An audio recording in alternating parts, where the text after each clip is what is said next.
Hey, what's up guys? This is Jake Stefanich from SparkBMXTraining.com, and I'm back with part 2 of the finer details of squatting. Alright, so the very first thing we're going to talk about with squatting, and this is basically true in almost any exercise, is our breathing patterns and how they affect each exercise. You may be surprised at how much stability you get by breathing properly. And there's certain exercises where you really feel that. And a heavy squat, if you're not breathing properly, can make it much more difficult. So what do I mean by breathing properly? You may have seen some of my other videos where I go into different breathing patterns and stuff like that. But basically what we look for is a neck breath compared to a belly breath. So if we're taking a big breath through our chest, and you can see my ribs are poking out and my waist is narrow. That's gonna be a bad way to stabilize this trunk. So we actually want to start thinking about breathing in through that nose, getting some air down into this abdomen, some pressure into this abdomen, and not only just expanding through the belly, not just pushing out the front and making a big fat belly. We want to think about getting this air all the way around, this pressure throughout this whole trunk. So I like to exhale out first, kind of push my ribs down lightly. You'll feel the ribs come down, the chest kind of collapse. This will help get that pelvis underneath you, the ribs and the pelvis to align. So I like to push those down. Then I like to put my fingers underneath my ribs and poke myself kind of in the front here and then in the back here. I take that breath in through my nose. And I like to fill this up all the way around. So I like to feel my fingers expand, but also my thumbs expand. So that way I know I'm getting good pressure all the way around. Now if you had like a lifting belt on or something, same thing. You want to feel that back and sides expand as well as the front. So this could take a little bit of practice. A lot of times people have a little bit of trouble doing this at first. So you'll start in this pattern where they go, and then you get them out of that chest breath and into the belly breath. Then they just go and expand through the front. Then it takes a little bit of work to actually get it into the back. This could be done, a lot of times I'll teach this on laying on the ground on your stomach, and that's called crocodile breathing. So that pressure comes down, it tries to push out the front, but the floor is there, so you start to expand the back. So the floor kind of acts as your abs. That gives us that feeling of what we need to do in the back. Then we need to stand up and practice it, and then lightly turn on those abs a little bit. So when that pressure comes down, it hits those abs, and basically you feel it in that back a little bit more.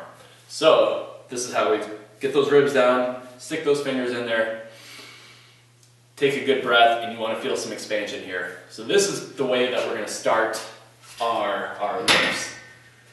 Exhale out, take that breath in.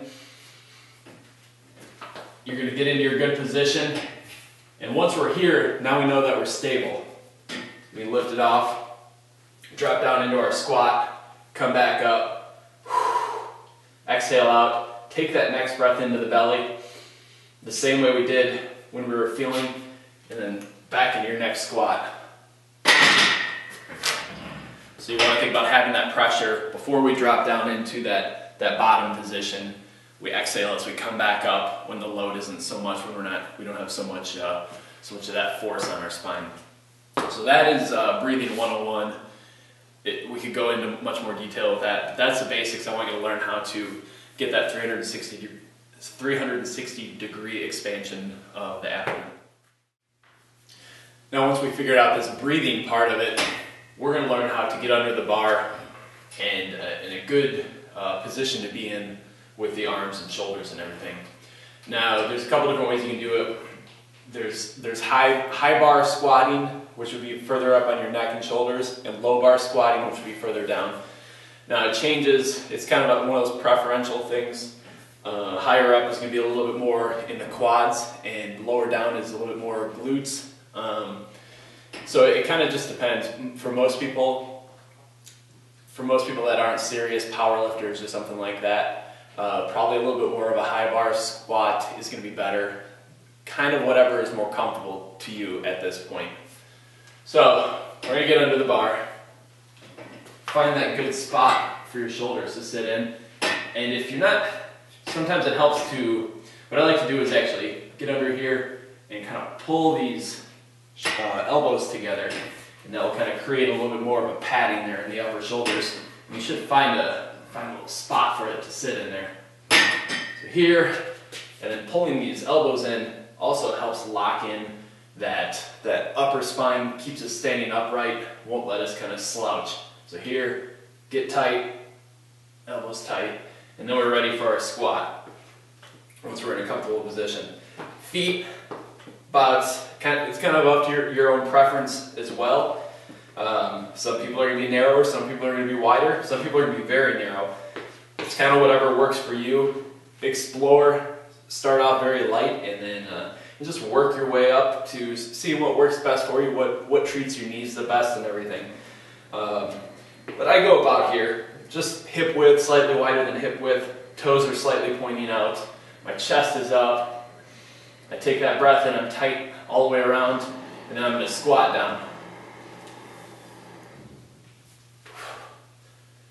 So one thing that you're going to want to pay attention to is your squat depth.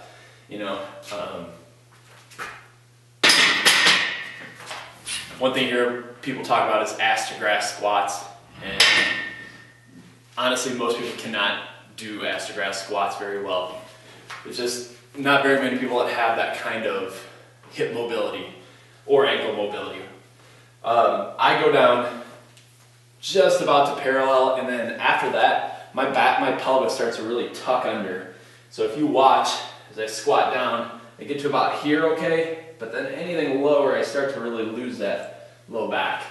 So I'll go to about parallel, and that's totally enough for me. There's very few instances in BMX where we really need to get down much lower than that and create the power. So find your own squat depth. Even if you can't get to parallel, it's no big deal. It's one of those things that you would work on in your mobility.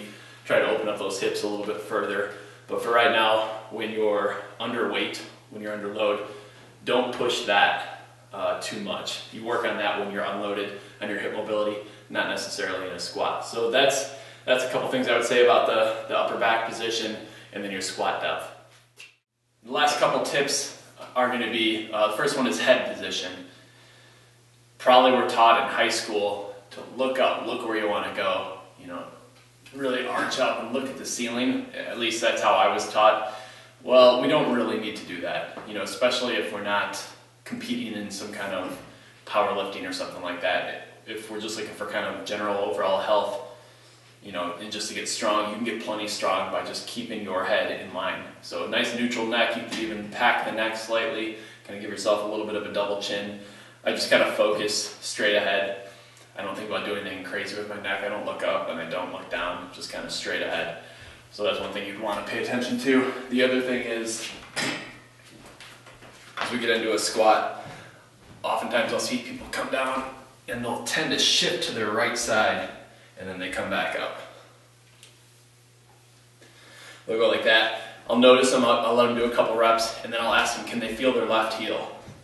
So I have them come down and then ask them if they can feel their left heel. They'll tend to shift some weight on their left side, and that'll even out their squat quite a bit. You could say, feel your left heel, can you feel the inside of your right foot? And that usually cleans up the squat quite a bit. So, work on your breathing, pay attention to your squat depth, get the bar set up on a comfortable spot on your shoulders, lock in that upper back by squeezing those elbows together. Pay attention to how symmetrically you squat. Don't go crazy with the weight, especially at the beginning. Work on that form, and then you can build up from there.